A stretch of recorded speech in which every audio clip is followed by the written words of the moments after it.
Всем привет! Я Данара Жуманова. Сегодня в студии 7.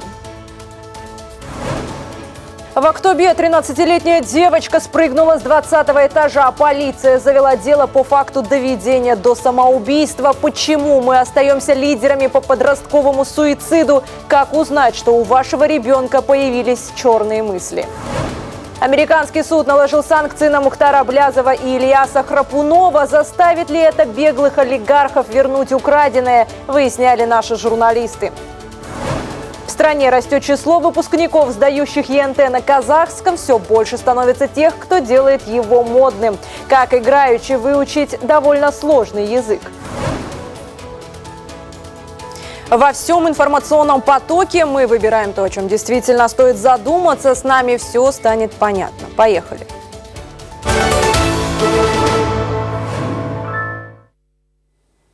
Друзья, что мотивировало бы вас изучать казахский язык? Вопрос для тех, кто еще не знает его. Голосуйте, а мы пока перейдем к другим темам. Суд США наложил санкции на Мухтара Аблязова и его зятя Ильяса Храпунова, сына небезызвестных Виктора и Лейлы Храпуновых. Все перечисленные находятся в бегах, на родине их ждет тюремное заключение, а Аблязова пожизненное за организацию убийства. В общем, претензий к опальным экс-политикам и их родным предостаточно, однако вернуть их на родину, чтобы наказать, наши власти все еще не смогли.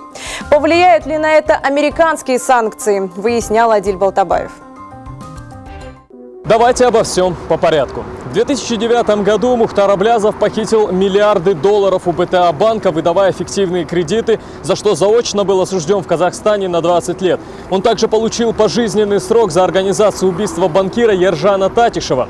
Вообще уголовные дела в отношении Аблязова заведены в нескольких странах. Это Россия, Украина и Великобритания. Теперь к последним событиям. Чтобы запутать расследование и выиграть время, Аблязов по версии следствия переписал часть имущества на своего зятя Ильяса Храпунова, в том числе и недвижимость США на 40 миллионов долларов. Поэтому дело и ведет суд Нью-Йорка. И вот на днях он вынес санкцию против Аблязова. Его оштрафовали на 140 тысяч долларов, это около 60 миллионов тенге. Это та сумма, которую юристы сторон потратили для того, чтобы заслушивать их. И в ходе этих слушаний они представили ложные сведения.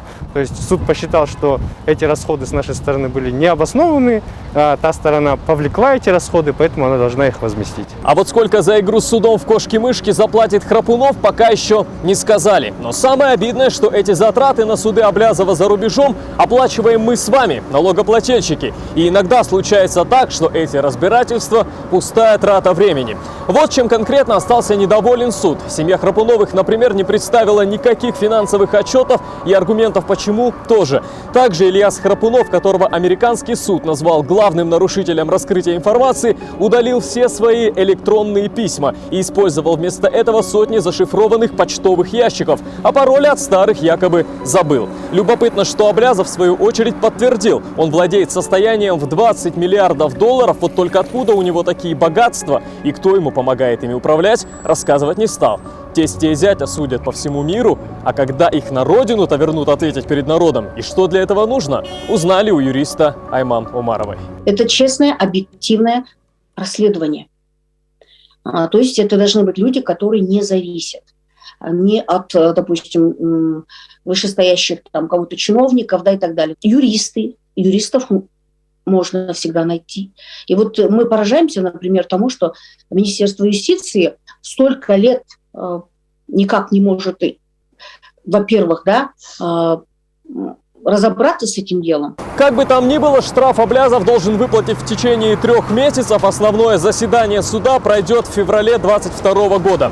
Хочется надеяться, что оно даст результаты и народные деньги не будут потрачены впустую. Обязательно прослежу за этой темой и буду держать руку на пульсе. Адиль Балтабаев, Дамиля Избасарова, специально для студии 7. Храпуновы сбежали из Казахстана в 2007-м. Чуть позже с миллиардами долларов уехал и Аблязов. Как бы ни старались наши власти, вернуть беглых олигархов на родину не получается, даже несмотря на объявленный международный розыск.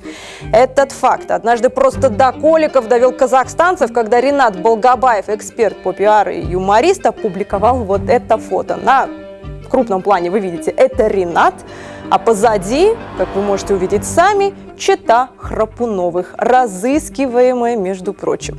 Снимок был сделан в Швейцарии.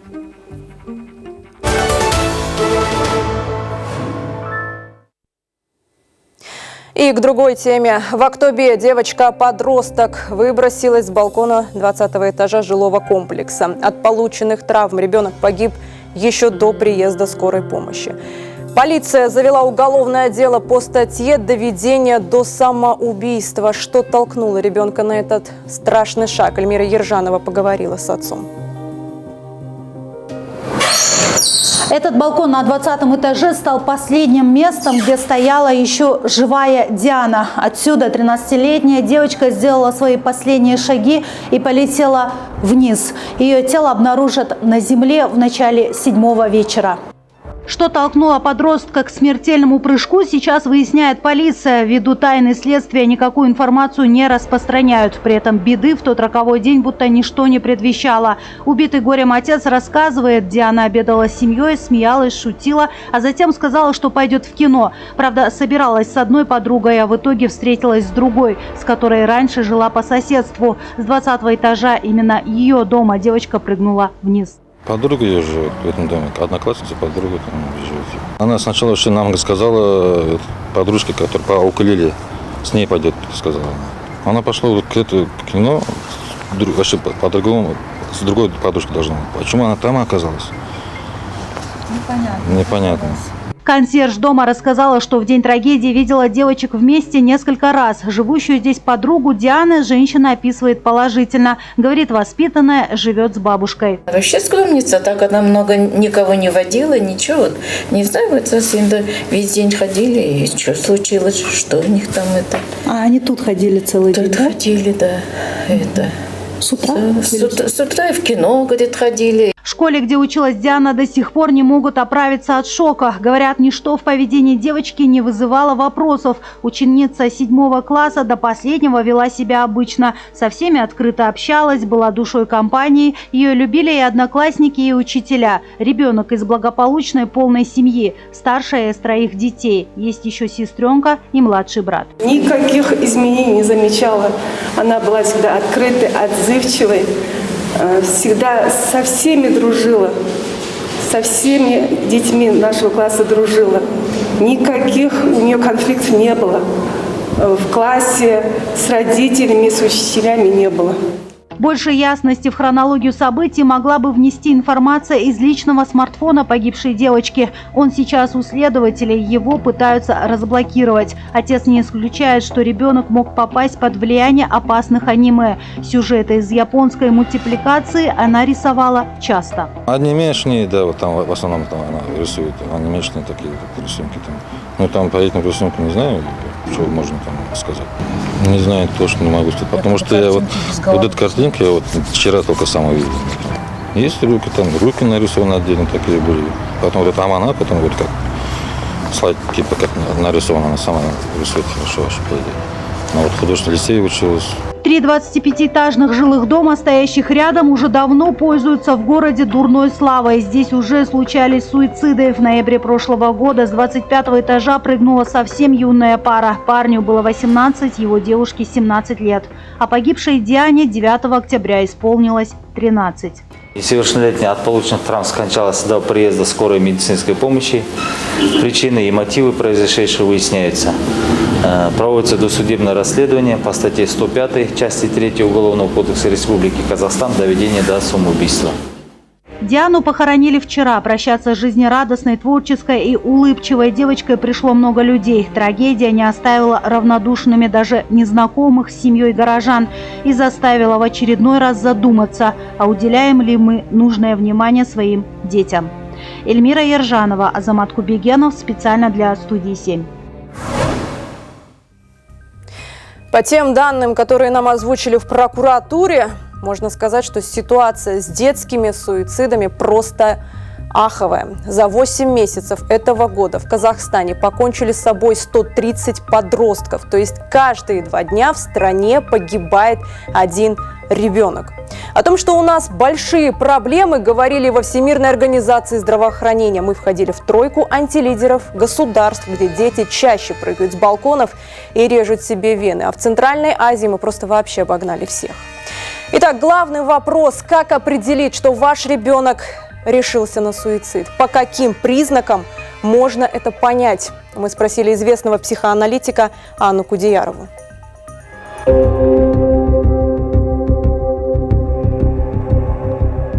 Обращайте внимание на что-то странное. Например, последние 2-3 месяца ваш подросток перестал ходить в гости, перестал выходить на улицу, перестал что-то просить, то, что раньше просил, перестал есть условно мороженое, которое раньше любил. Какие-то вот все мелочи. То есть это все о том, что ваш подросток потерял радость жизни. Радость жизни может быть очень даже маленькой, мелкой с вашей точки зрения. Но это суровое слово ангедония. Это потеря способности наслаждаться жизнью. А если человек уже и сознательно, бессознательно перестал наслаждаться жизнью, ну, значит, он подумывает о смерти. Вот это и плохо. Поэтому каждая мама и каждый папа, скорее всего, должны призадуматься и поднимать свою собственную психологическую культуру. Как же точно подмечено, терять радость жизни. В случае с детьми, как мне кажется, это проявляется очень ярко, потому что когда ребенок несчастлив, это странно и это в принципе трагедия.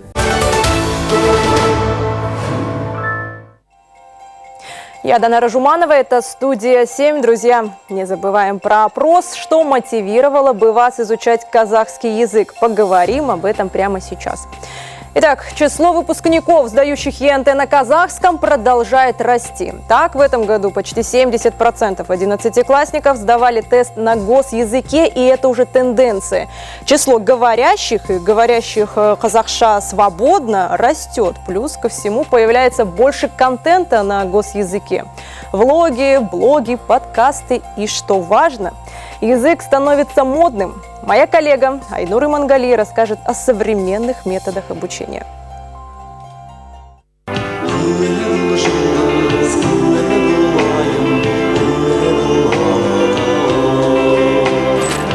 Казахи пропаганда. Как будто шетелей.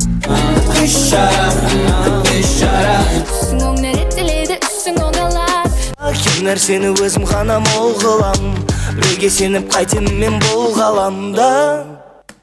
Обновляется ли казахский язык и становится ли он молодежным? Новая волна казахстанских артистов потихоньку, но уверенными шагами завоевывает популярные стриминговые площадки, а заодно и мир социальных сетей. Означает ли это, что в нашем обществе наконец-то появился запрос на массовое изучение государственного языка?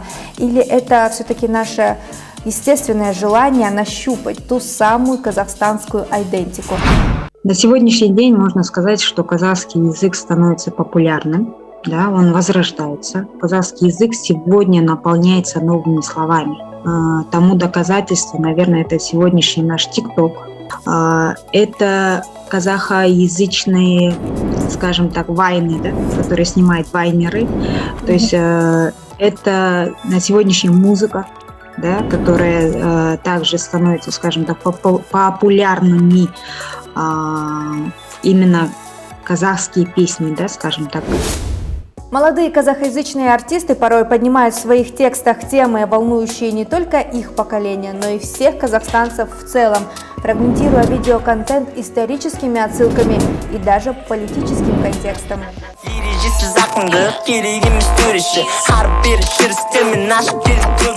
О феномене 91 и направлении Q-pop писал и британский BBC о том, какой вклад ребята вносят в популяризацию казахского языка.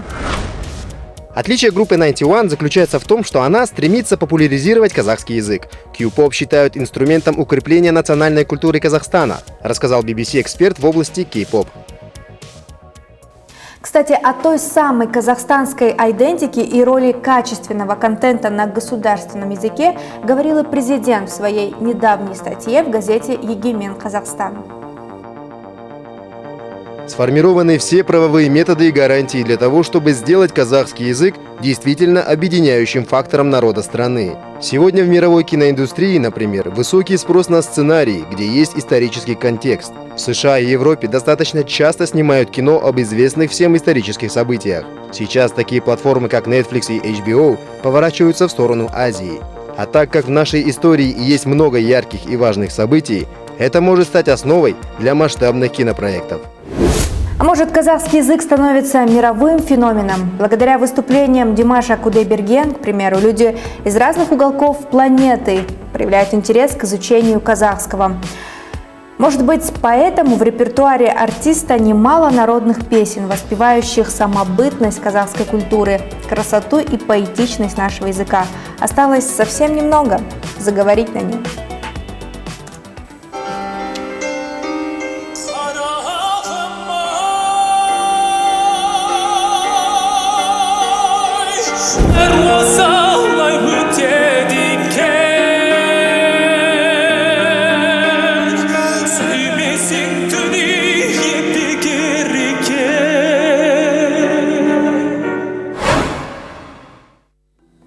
Полную версию материала Айнур Имангали вы можете найти на нашем YouTube-канале «Студия 7». Кстати, в моем детстве популяризатором казахского языка была группа «Орда». Ребятам привет!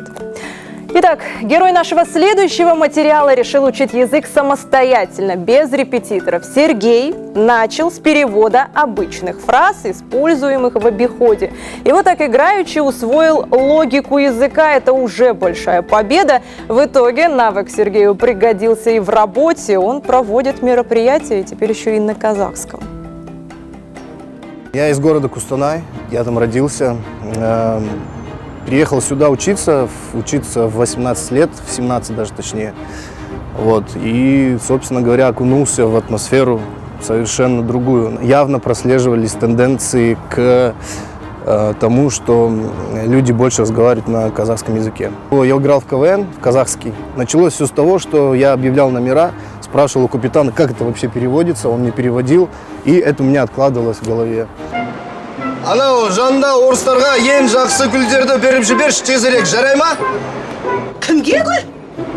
Бір қызға сыйлау үшін. Қызға? Я понял, что можно изучать его, что можно разговаривать, что не будет какой-то проблемы, если ты вдруг ошибся. Казахский язык, он не то чтобы легче, он просто понятнее по построению. То есть здесь окончание, здесь порядок слов предложения. Сіз қазақша түсінесіз ба? Кім? Мен ба? Қуасыздар ма қайдағы қазақша? Жоқ, мен қазақша түсінбеймін, ештеңе түсінбеймін, бар ғой. Негізінде қазақ тілі ол өте күрделі тіл. Мен салалас құрмалас сөйлемдерді құрастыра алмаймын, өте қиын.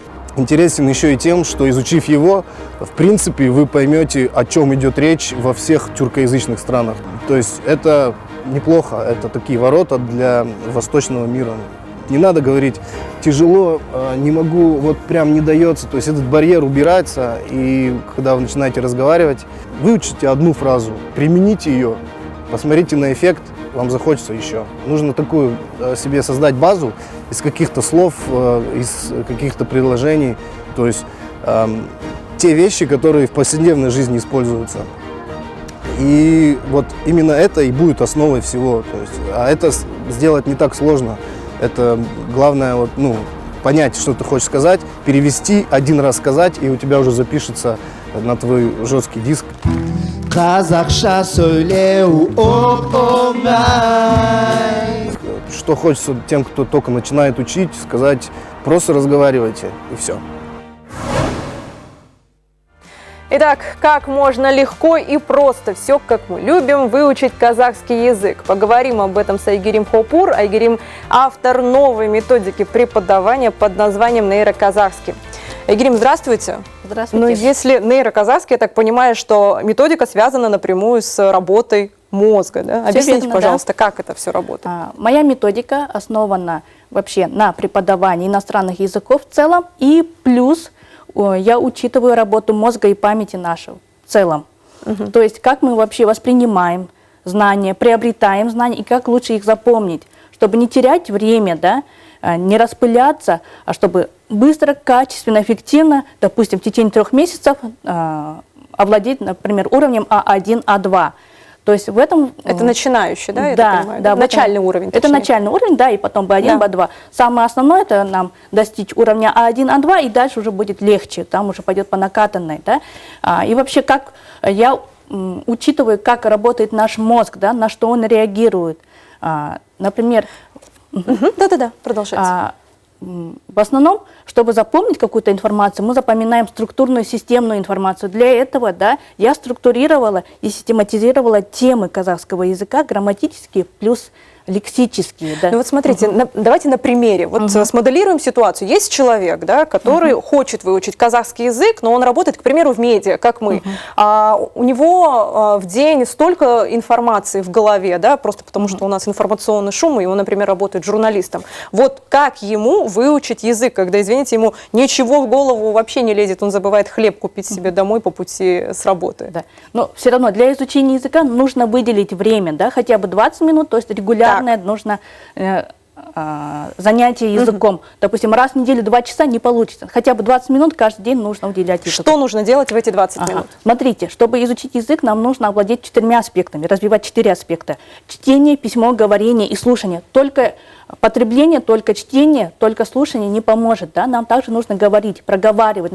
Нам нужно развивать, тренировать наши лицевые мышцы также, чтобы в нужный момент суметь говорить. Если мы не будем их тренировать, допустим, сейчас в комфортных условиях вы не можете что-то, допустим, произнести, потом человек в полевых условиях тем более не сможет под стрессом это все произнести. Поэтому нужно тренировать, да, проговаривать, прочитывать вот эти длинные слова, да, натренировать и потом уже, допустим, говорить.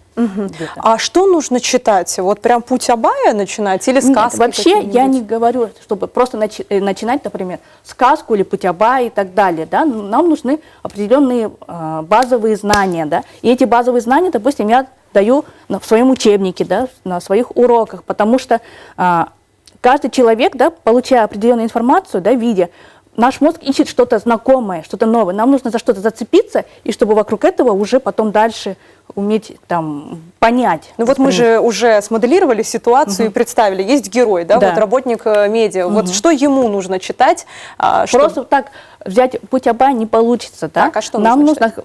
Тогда, да, можно начать со сказок, да, с определенных там детских передач. Но все равно...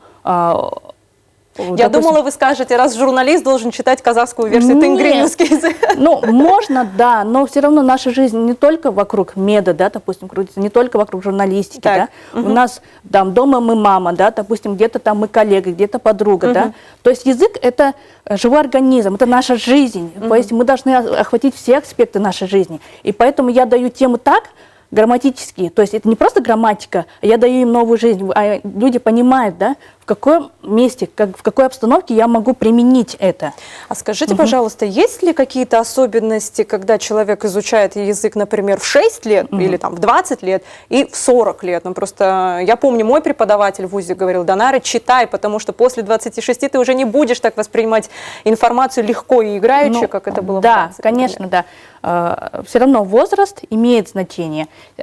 Допустим, детям в основном нужно давать меньше грамматики, но больше, допустим, контекста, больше лексики, да, ну, цвета, допустим, игрушки, там, медведи, животные и так далее. Взрослым уже больше грамматика, не только грамматика, да, но, то есть область применения, логику, зачем, почему, для чего это нужно. Допустим, ребенку скажешь, вот, говоришь вот так, «Мен карнама», что все, он понял, да, когда он проголодается, он скажет: «Мен карнама», а взрослый будет: «А почему именно так? А почему вот в русском я проголодался, да? А почему я не могу сказать так?» И нужно объяснять человеку, почему именно так. А какую роль в изучении казахского языка играет вот видеоконтент? Вот наши герои тоже, да, говорили об этом сегодня. Это заинтересовывает человека, мотивирует человека. И после, допустим, человеку становится интересно, о чем поет, о чем этот фильм, да, о чем говорит. И поэтому он дальше идет и пытается найти какие-то материалы, да, изучить какие-то темы. Но в целом, в любом случае, да, в песне, да, там дается слишком много, допустим, различных тем, да, ну, объем, то есть и причастие, и настоящее время, и прошедшее время. Просто незнающему человеку это будет сложно все воспринимать. Это будет как лавина, просто там тяжело это воспринимать. Нужно дозированно, потихоньку. Допустим, я на своих уроках, я применяю тоже песни, но я выбираю песни по темам, и, допустим, не всю песню, а отрывок, чтобы человеку было легче, проще. Вы сейчас уже заговорили о мотивации. Этот вопрос мы сегодня задавали нашим телезрителям. Что могло бы вас замотивировать на изучение казахского языка для тех, кто еще не говорит? Так вот, большинство опрошенных выбрали ответ «рост в карьере». Я не знаю, в курсе ли наши голосующие, что это в любом случае хорошо, положительно отражается на карьере. В общем, спасибо вам большое за то, что вы нашли время к нам прийти. Было очень познавательно. Спасибо. Благодарю. Друзья, а мы прощаемся, встретимся завтра в это же время на 7. Пока.